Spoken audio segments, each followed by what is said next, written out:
ಕಳೆದ ವಿಧಾನಸಭಾ ಚುನಾವಣೆ ನಂತರ ತುಳು ಅಕಾಡೆಮಿ ಬರ್ಖಾಸ್ತುಗೊಂಡಿದೆ. ಹೊಸ ಅಕಾಡೆಮಿ ಬಂದ ನಂತರ ಅದರ ಕಾರ್ಯಚಟುವಟಿಕೆ ನಡೆಯಬಹುದು ಎಂಬುದಾಗಿ ನಮ್ಮ ಆಕಾಂಕ್ಷೆ.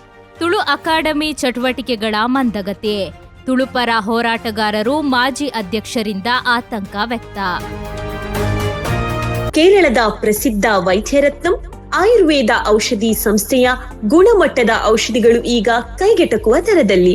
ವಿವಿಧ ಆರೋಗ್ಯ ಸಮಸ್ಯೆಗಳಿಗೆ ಅನುಭವಿ ವೈದ್ಯರಿಂದ ಚಿಕಿತ್ಸೆ ಮತ್ತು ಸಲಹೆ. ವೈದ್ಯರ ಸೇವೆ ಸೋಮವಾರ, ಬುಧವಾರ ಮತ್ತು ಶನಿವಾರ ಬೆಳಗ್ಗೆ 10ರಿಂದ ಮಧ್ಯಾಹ್ನ 2ರವರೆಗೆ. ವೈದ್ಯರತ್ನಂ ಆಯುರ್ವೇದ ಮೆಡಿಕಲ್ ಮತ್ತು ಕ್ಲಿನಿಕ್ ಮಂಜೇಶ್ವರ. ಕರೆ ಮಾಡಿ 9497431005. ನಿಮ್ಮ ಆರೋಗ್ಯ ನಮ್ಮ ಜವಾಬ್ದಾರಿ. ಇಂದೇ ಭೇಟಿ ನೀಡಿ.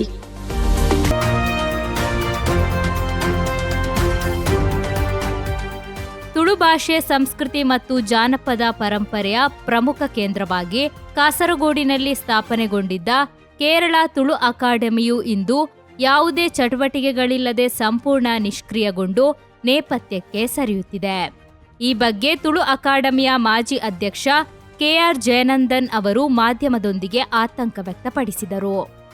2 ದಶಕಗಳ ಹಿಂದೆ ಅಂದಿನ ಮುಖ್ಯಮಂತ್ರಿ ವಿಎಸ್ ಅಚ್ಯುತಾನಂದನ್ ಅವರು ಮಂಜೇಶ್ವರ ಹೊಸಂಗಡಿ ದುರ್ಗಿಪ್ಪಳದಲ್ಲಿ ಉದ್ಘಾಟಿಸಿದ್ದ ಈ ಅಕಾಡೆಮಿಯು ಹಿರಿಯ ತುಳು ವಿದ್ವಾಂಸ ಡಾಕ್ಟರ್ ವೆಂಕಟರಾಜ ಪುಣಿಚಿತ್ತಾಯ ಅವರ ನೇತೃತ್ವದಲ್ಲಿ ಆರಂಭದಲ್ಲಿ ಅತ್ಯುತ್ಸಾಹದಿಂದ ಕಾರ್ಯನಿರ್ವಹಿಸಿತ್ತು.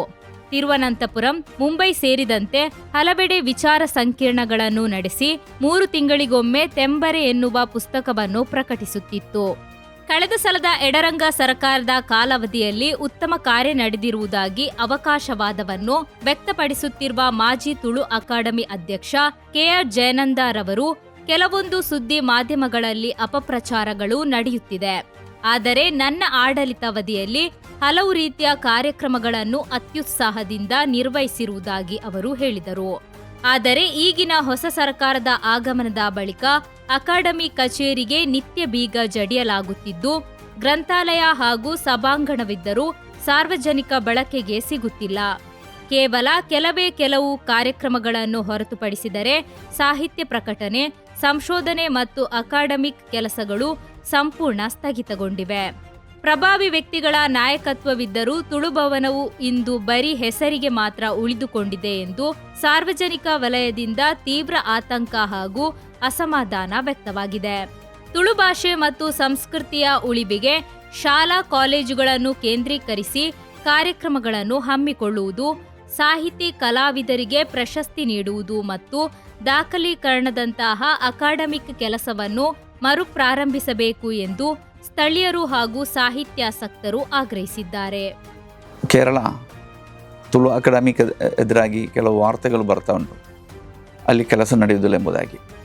2007ರಲ್ಲಿ ಡಾಕ್ಟರ್ ಪುಣಿಚಿತ್ತಾಯ ಚೇರ್ಮನ್ ಆಗಿರುವಂಥ ತುಳು ಅಕಾಡೆಮಿ ಕಾರ್ಯಚಟುವಟಿಕೆ ಮಾಡಿರುತ್ತದೆ. ನಂತರ ವಿವಿಧ ಅಧ್ಯಕ್ಷರುಗಳು ಬಂದಿದ್ದರು. ಕಳೆದ 3.5 ವರ್ಷದಲ್ಲಿ ನಾನು ಅದರ ಅಧ್ಯಕ್ಷನಾಗಿದ್ದೆ. ತುಳು ಅಕಾಡೆಮಿ ಹಲವಾರು ಕಾರ್ಯಕ್ರಮಗಳನ್ನು ಆ ಘಟ್ಟದಲ್ಲಿ ಸಂಘಟಿಸಲು ಸಾಧ್ಯವಾಗಿದೆ.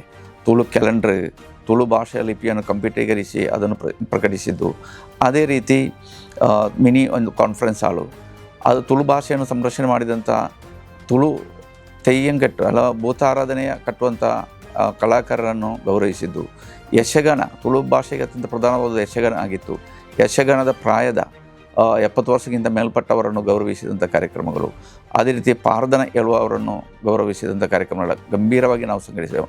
ಎಡನೀರು ಮಠದಲ್ಲಿ, ಕೊಂಡೆಯೂರು ಮಠದಲ್ಲಿ ಹಾಗೂ ತುಳು ಅಕಾಡೆಮಿಯ ಪರಿಸರದಲ್ಲಿ, ಅದೇ ರೀತಿ ಸ್ನೇಹಾಲಯದಲ್ಲಿ, ಅದೇ ರೀತಿ ಪೈವಳಿಕೆಯಲ್ಲಿ ಹಲವಾರು ಕಾರ್ಯಕ್ರಮಗಳನ್ನು ನಮಗೆ ಸಂಘಟಿಸಲು ಸಾಧ್ಯವಾಯಿತು. ಆಟಿ ತಿಂಗಳ ಭಾಗವಾಗಿ ಕಾರ್ಯಕ್ರಮ ಸಂಘಟಿಸಿದ್ದೆವು. ಅದು ಸಹ ಅಲ್ಲದೆ ಮಕ್ಕಳ ಕಲಾ ರುಚಿಗಳನ್ನು, ತುಳು ಭಾಷೆಯಲ್ಲಿರುವಂಥ ಕಲಾ ಕಾರ್ಯಕ್ರಮಗಳು ನಮಗೆ ಸಂಘಟಿಸಲು ಸಾಧ್ಯವಾಗಿತ್ತು. ಇದೆಲ್ಲ ತುಳು ಅಕಾಡೆಮಿಯ ಈ 3.5 ವರ್ಷದ ಕಾಲಘಟ್ಟ ನಾವು ಸಂಘಟಿಸಿದ್ದೇವೆ. ಕೇರಳ ಸರ್ಕಾರ ತುಳು ಅಕಾಡೆಮಿಗೆ ಕಡಿಮೆ ಅಂದರೆ ಒಂದು 3-3.5 ಲಕ್ಷ ರೂಪಾಯಿ ಮಾತ್ರವೇ ಪ್ರತಿ ವರ್ಷ ಕೊಡುವುದು. ಬಜೆಟ್ನಲ್ಲಿ 10 ಲಕ್ಷ ರೂಪಾಯಿ ಇಟ್ಟರು ಅದು ನಮಗೆ ಸಿಗುವುದಿಲ್ಲ. ಇದೆಲ್ಲ ಹಣಕಾಸಿನ ಕೊರತೆ ಇದ್ದರೂ ಜನರ ಸಹಕಾರದೊಂದಿಗೆ ಒಳ್ಳೆಯ ಕಾರ್ಯಕ್ರಮ ನಮಗೆ ಸಂಘಟಿಸಲು ಸಾಧ್ಯವಾಗಿದೆ. ತಪ್ಪಾಗಿ ಅರ್ಥೈಸಿರುವುದು ಸರಿಯಲ್ಲ. ಕಳೆದ ವಿಧಾನಸಭಾ ಚುನಾವಣೆ ನಂತರ ತುಳು ಅಕಾಡೆಮಿ ಬರ್ಖಾಸ್ತುಗೊಂಡಿದೆ. ಹೊಸ ಅಕಾಡೆಮಿ ಬಂದ ನಂತರ ಅದರ ಕಾರ್ಯಚಟುವಟಿಕೆ ನಡೆಯಬಹುದು ಎಂಬುದಾಗಿ ನಮ್ಮ ಆಕಾಂಕ್ಷೆ.